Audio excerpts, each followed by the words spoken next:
the album of the year is...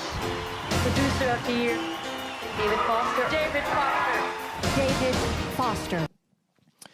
I will tell you a great documentary you got to watch. You got to watch the Robert Foster documentary.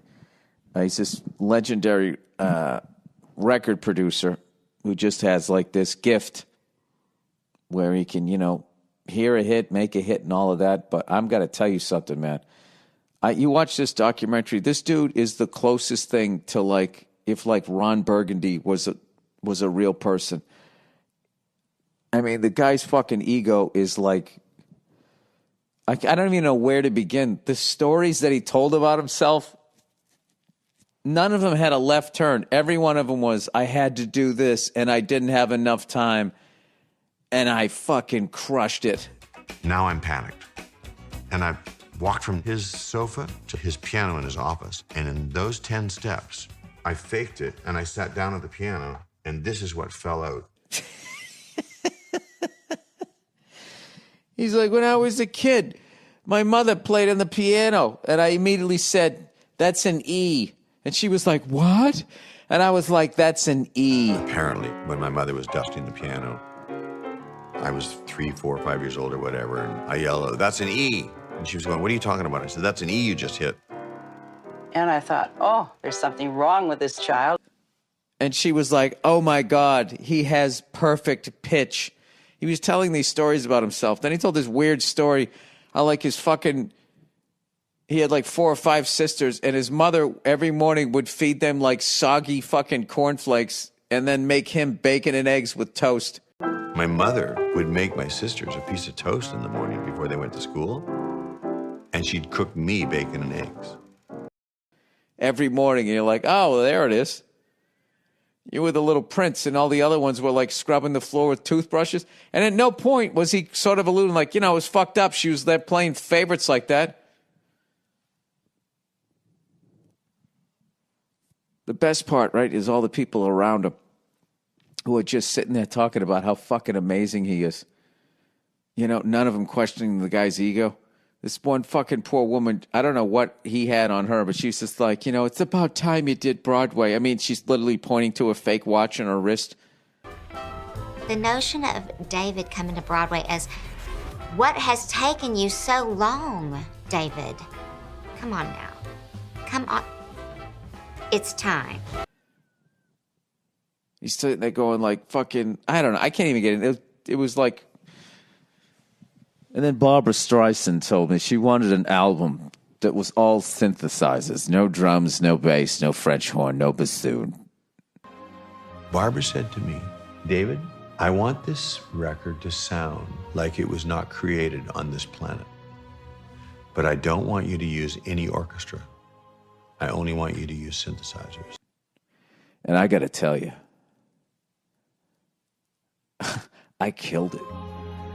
In all modesty, I killed it. And this guy goes like, he's the greatest keyboard player I've ever heard. And I've played with Herbie. The best piano player I've ever played with. And I played with Herbie. He's talking Herbie Hancock, right? And then they cut to David Foster, and he's working with Chicago. And he literally takes the horn section out of Chicago. I was trying to imagine what a great Chicago record sounded like. Unfortunately for them, it didn't include a lot of horns. He de-balls the fucking band. He's better than Herbie Hancock. And then you watch Peter Cetera singing one of the songs, I am a man who will fight for your honor. It's like, that's better than bow, bow, bow, bip, bow, bip. Get the fuck out of here. Herbie Hancock played with Miles Davis. This fucking guy is writing it, and I Will Always Love You. Anyways, check it out if you get a chance. Check it out. I mean, it is amazing what the guy has done, but Jesus Christ, what a fucking ego on that guy. And then his fucking kids come on, and evidently this guy was like one of the worst fathers ever, as far as just like his kids. Even his kids were sticking up for him, though. Maybe it's true. He's going, yeah, I was born, and then he left like 6-7 months later. But, he's still a great dad. He did the best he could. I think that sometimes he thinks he wasn't a good dad, and that hurts my feelings because he was a good dad. My message to them is, I did my best. I could have done a lot better. I'm trying to do my best now. Pull up your bootstraps and get on with it. It's really bizarre. All you need to do is just see the picture that is promoting the documentary. It's him with like 72 Oscars. I mean, sorry, what do you call those fucking music ones? Grammys. And he's just sitting there next to him like, yeah, I'm this fucking good. I got a great idea for a promo, everybody. How about I just sit here with all my trophies? But evidently he wants an Oscar because he wants to be an EGOT. That's another thing. He lists all his trophies and goes, and I still feel my trophy case is a little light. Nobody wants the EGOT more than me. Emmy, Grammy, Oscar, Tony. And then I have the Golden Globe, and I have the Emmy, and I have the Grammy. So I'm a little light. I mean, it's just like, gee, why don't you just tell people that it's time for the gun show? Anyways. Here's that champagne you ordered, Mr. Simpson. Oh, thanks. Here. Wow, an award statue! Oh, it's a Grammy. Hey, don't throw your garbage down here.